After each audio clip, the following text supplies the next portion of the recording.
Good day, entrepreneur. I am Palakisu, and today I'm back with another folklore stream. Today is the 12th day of Christmas, and so I wanted to do something a little bit Christmassy.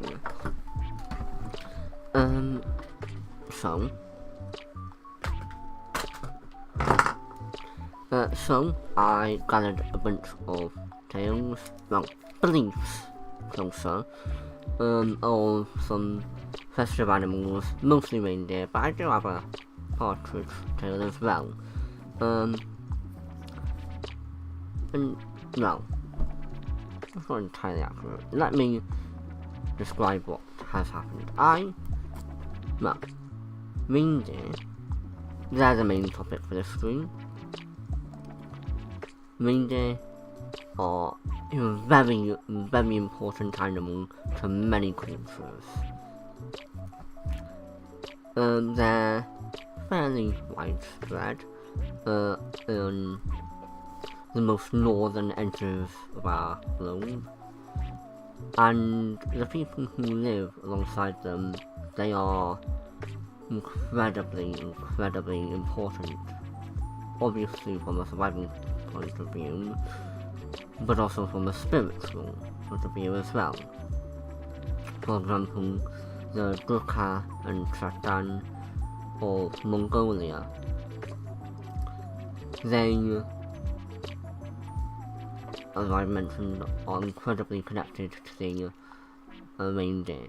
Like, even something as, how do I put it? The reindeer during winter, they become fat. And it is a simple statement, yet it is something that is deeply connected to the lifestyle of the Gurkha people. For they move with the reindeer. Their travel patterns, what they eat, what they forage, and of course, that is all dictated by the reindeer. And another group of people, the Nenetri people, and the rest of their group, language group, they too hold reindeer in very high esteem.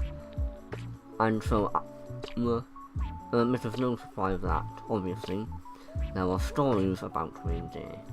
Now, I have a story about, from the Sami people. Now, the Sami people, they are a group of people that are sort of in what is formerly known as Lapland. It's like sort of Norway-ish, a bit of Russia, a bit of Finland, sort of let me see if I can get a map of, I don't think I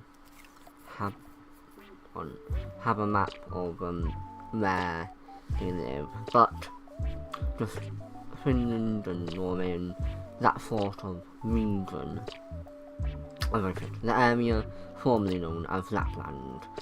Of course, it is no longer known as Lapland, because the local people don't call it that. They call it Sami. Sap. It's spelled S-A-P-M-I. I'm not sure. I believe sap means, but, or if it's just a hard sap. I'm not a speaker of their language, so obviously I'm gonna make a few mistakes with the names and such, but that is where they live. The Sami languages are part of the Uralic languages, similar to the languages in the area, but as I mentioned, they are primarily nomadic or semi-nomadic reindeer herders. It's their like even in places where reindeer herding is normally outlawed due to ecological reasons or whatever, even then, in those countries, the Sami people alone are allowed to do so because it is so deeply entrenched in their culture. And so, it is, we come to,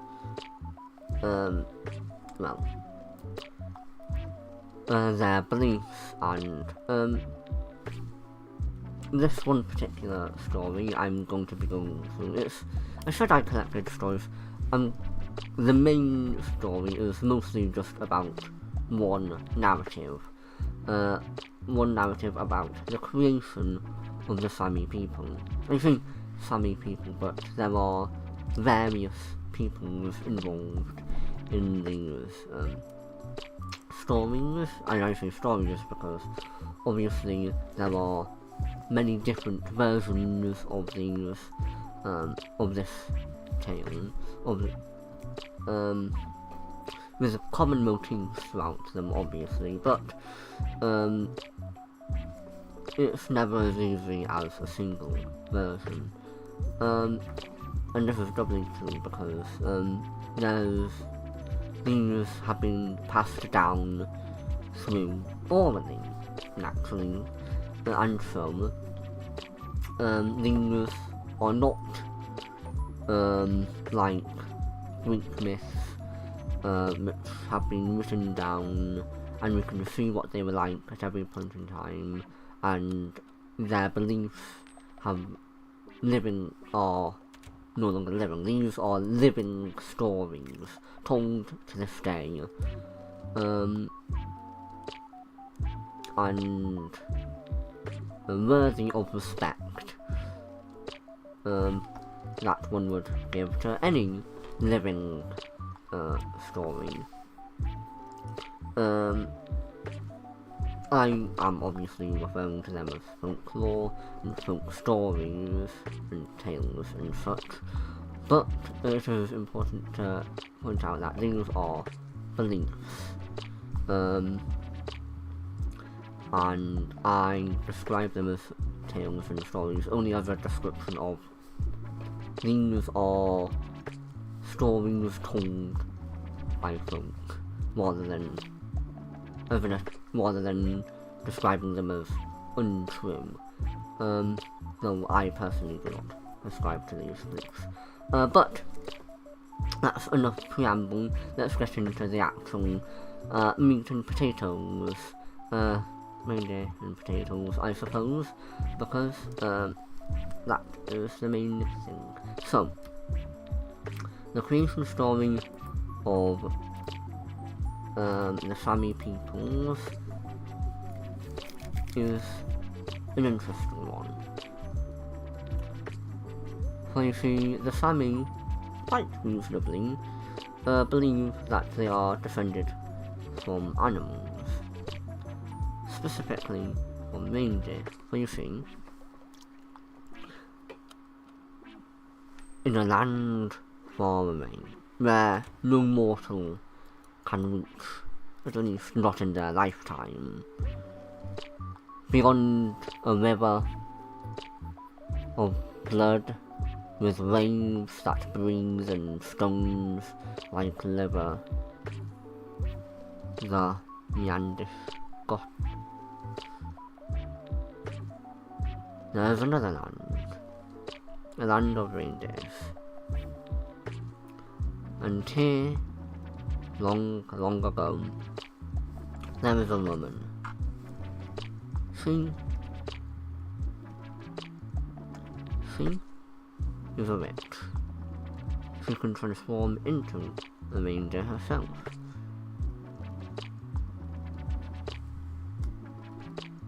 She is also wise and is capable of communicating with people of all different spheres of the universe. And this woman can transform into a reindeer. Now, this woman naturally decides one day that she wants a partner, and partners up with a reindeer. And the two live happily and birth a son. This son too has strong blood and is exceptionally healthy.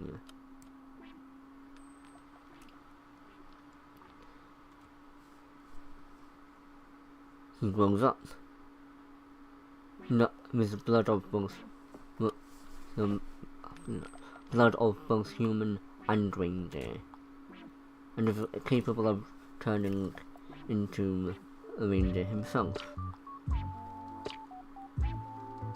And as he lives alongside his mother, he helps her as one does for one's parents, but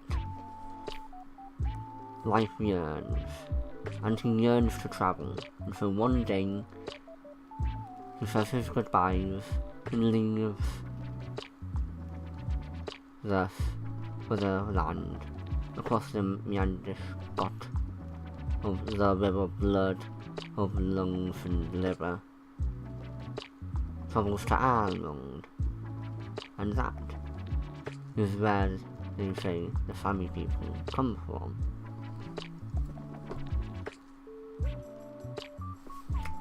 Now, this is, I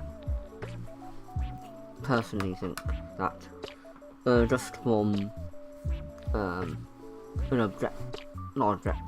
just from a point of view as someone who's interested in stories, I think that's a very interesting creation myth. I don't really call it a creation myth. They have a different creation myth. This is a people origin myth. But just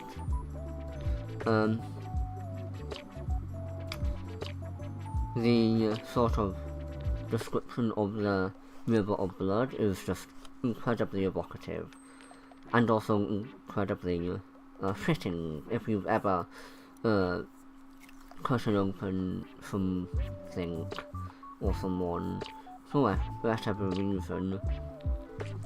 There are many parts that are analogous to a river. As I mentioned, waves are like lungs, or lungs are like waves, depending on your perspective, and rivers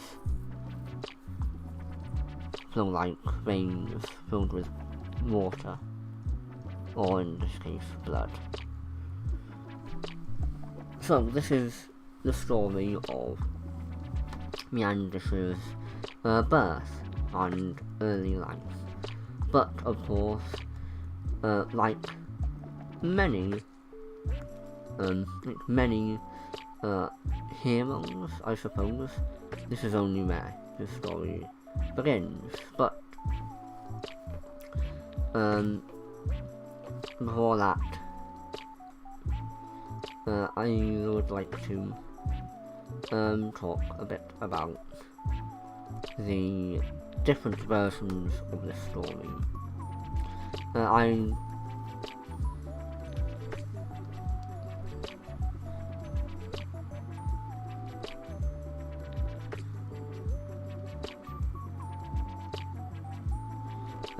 So the version I just told has Meandish's mother, who is referred to as Meandish Maiden. That's probably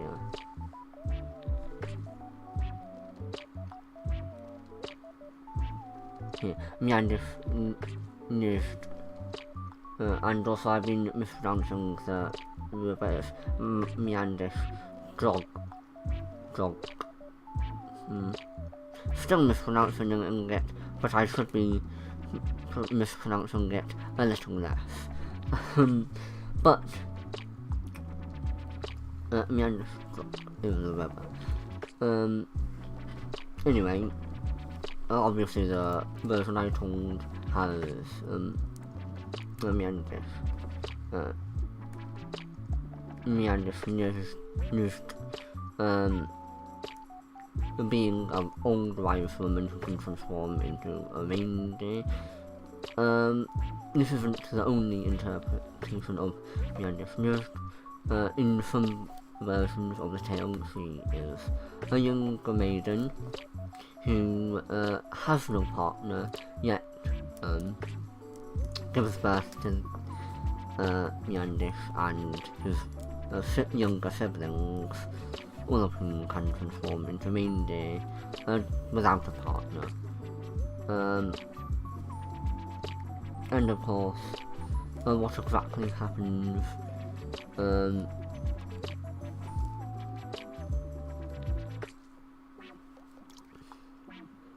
before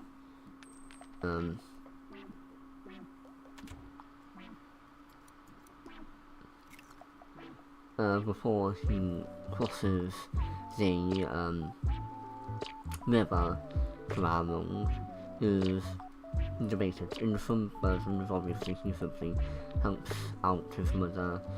In some, he goes hunting and just lives a traditional lifestyle of the ancient Sami, which is obviously different from their traditional lifestyle of the modern Sami, which is to say herding rather than primarily hunting. Yeah.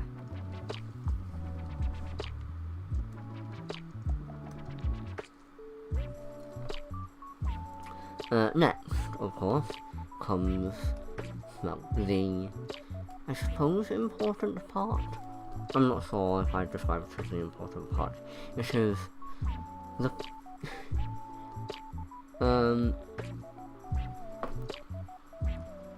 this is the part in which the Sami people actually appear. For I talked about their progenitor, or but not about the people themselves. So, as mentioned, it is believed that the Sami people defended from Meanders as a great progenitor figure and like hero figure. He's like, associated from roles and wheels, such as sometimes being associated with the sun, sometimes being portrayed as being a victim of thunder and the associated beings.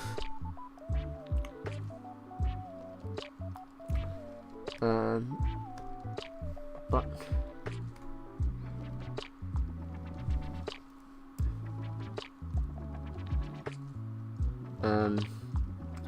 after Meanders leaves his mother, or sometimes leaves with his mother, or sometimes does not leave at all.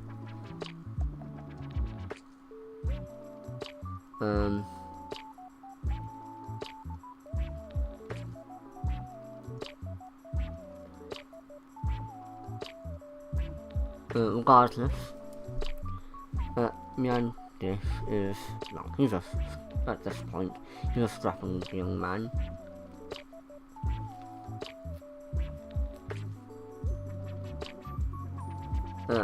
He's a strapping young man, and some people, and an old man and his wife, appear with their 3 daughters. Now, the 3 daughters look at Meanders and they think he's a cat. And he is a cat. He's a legendary reindeer man. He was great. And so they begin to court him. But two of the three daughters, not under him, they are disobedient and eventually steal from Myao. And as punishment, they are turned into lifeless stone. However, the youngest daughter was able to chant, and she chanted to the river of blood. She chewed on alder bark and spit it into the river, and chanted it into drying off. And eventually they get together. Not much of a story, that one. Though I'm sure, I am sure that when told properly by people who know the story better than I do.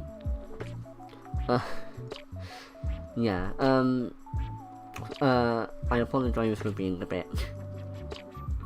The second story wasn't as strong as the second one, mostly because these are interpretations of traditional stories which are normally passed down orally, so naturally, not speaking their language and not hearing it directly from them, is a bit not as strong at the storytelling. Having to go through an academic paper and going through that to tell the stories. Well, I can tell you about various variations once again though. So, normally, not normally, what I've mentioned, there's usually multiple suitors, or sometimes multiple suitors. Not always humans, sometimes his suitors can also turn into a reindeer. Sometimes they're not human at all, and it's a raven, a seal, and a reindeer. And they are not human. Sometimes these three animals can turn into humans. Sometimes there is no battle and he simply settles down with a woman, but his reindeer blood is so strong, and he decides that he'd rather just leave and live as a reindeer, and his lover sacrifices a reindeer to the reindeer spirit, and he has his kids anyway. Many variations, obviously these, depending on the geographic and linguistic area, change. Because some motifs to note. First of all, these aren't just Sami beliefs, these are Sami of the Kola Peninsula in Russia, specifically, not just Sami in general. The sources, the areas that these have been gotten from are like Imandra, Koltak, and Korea, like that sort of area, not just Sami in general. There's obviously lots of traditions, even within the language.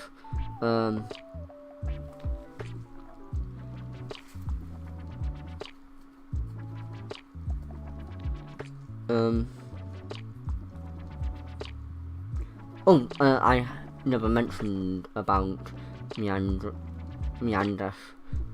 dog. Meander's dog. The river is obviously it's another road, but it's like somewhat associated with not just a different road, but specifically Land of the Dead or Land of Spirits.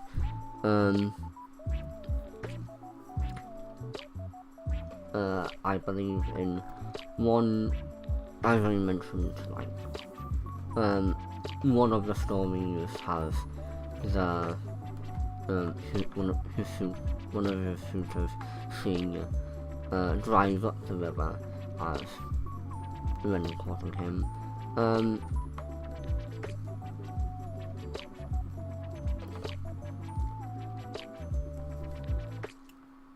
But yeah, there's, and this is important not just because it's land or death, but there's it's a very shamanistic belief, obviously, not obviously, what I mean to say is that, like, obviously with ancestor worship to an extent, which means that, I think, unless I'm getting stuff mixed up,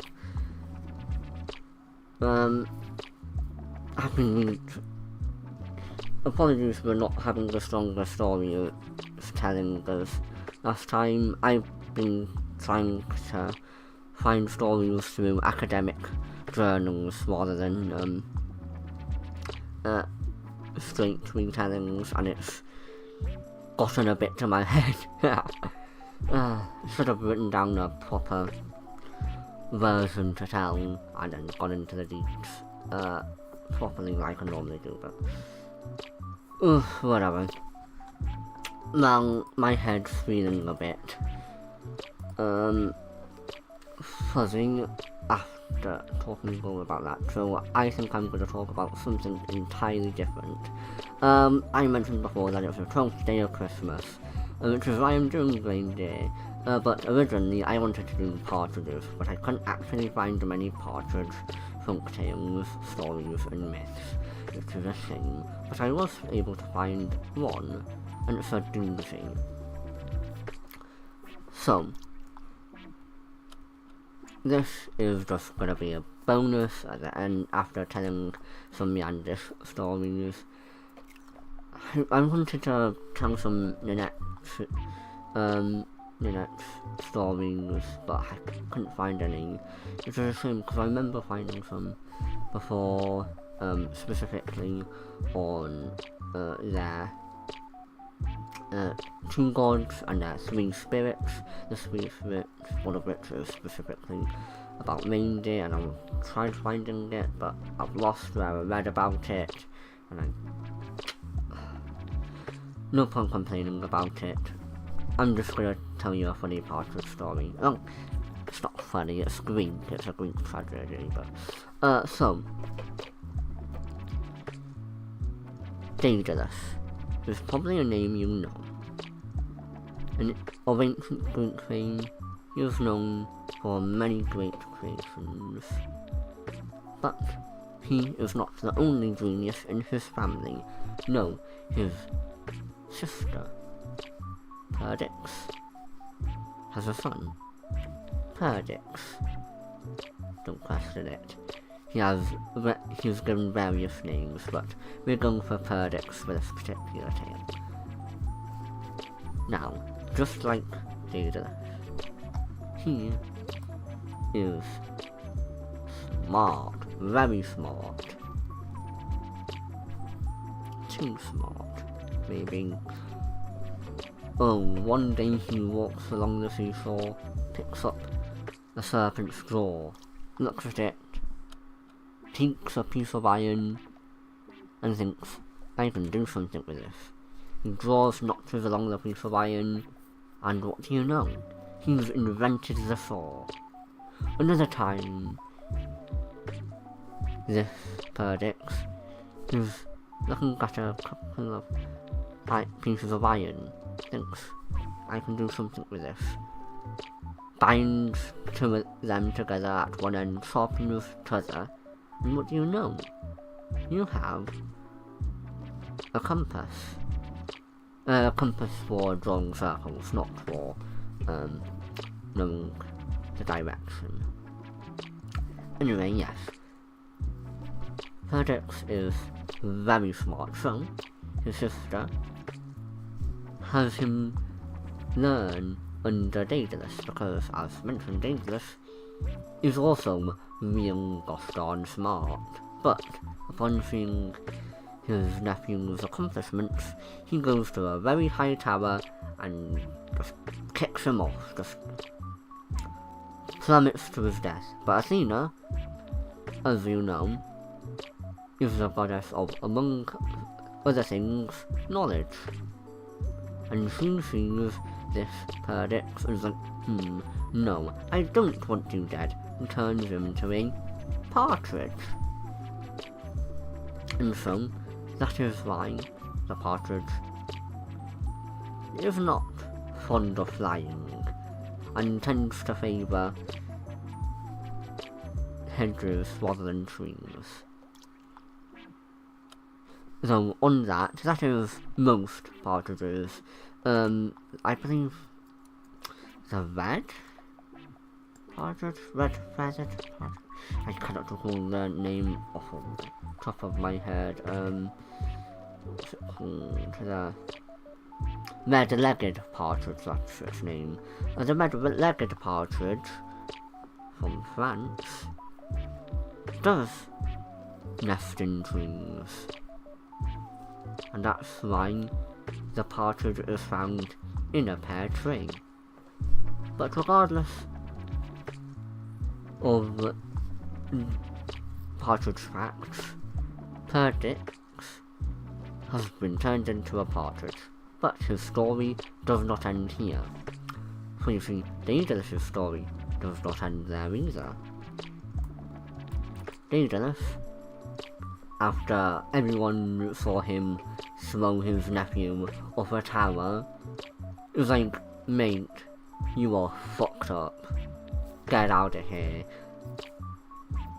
They tried to get him executed for murder, but he fucks off all the way to Crete.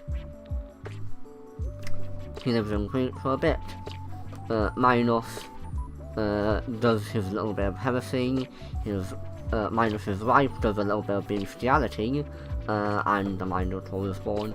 Daedalus then makes the famous labyrinth, and then the Minotaur gets killed, and Minos is once again mad at Daedalus. Now, for the second time, people want him dead, but a little more lenient this time. Instead of dying or getting executed, Daedalus is just thrown in the labyrinth that he himself made, and he can't get out. He and his son. You might be able to figure out where this is going next. Daedalus decides he wants out. But how do you get out of a maze? Well, Crete isn't the largest island, so part of the maze faces the sea. You can get out that way, if you don't mind falling to your death, of course. But Daedalus is smart. He's made a great many things, and today he makes 2 pairs of wax wings. Now, wax wings, you might say, they seem fragile, and that you are right. So he gives 1 pair to his son and says, "Son, if you fly too low to the sea, the salt's gonna wreck the wax, you're gonna fall to your death. But if you fly too high, the sun's gonna melt the wax, and you're gonna fall to your death. So be very careful. Be very careful, okay?" And then, as you might know, his son flies too close to the sun, the wax melts, he falls to his death, and Daedalus has to bury his son. Big sad. But as he finds his son's body, he's not the only one who's around him. Right there, right next to him, mocking him, laughing at him for his misfortune. What do you know? There's a partridge there. And that's the last tale for Perdix and the Partridge. So yeah, that's a Partridge tale. I wish I had more stories for you. I mentioned I wanted to find more, but obviously with oral traditions, like the actual act of speaking them is incredibly important, and so since these are not only oral traditions but like dying oral traditions, they are hard to find recordings of them, if any at all, and if they are, not in English, and even then the best way would still be to listen to them in person, but I don't have the resources for that, unfortunately. But those are the stories I have for you today. Yeah, I hope you've enjoyed me rambling about various traditions, but that's all I have for today, and so with that I think I'll be seeing you next week with more translations and more stories. Hopefully I'll be able to find some more proper stories next week instead of me just fumbling around trying to turn academic journals into cohesive stories. And anyway, until next time, have a good one. I'll see you next time with Sharou.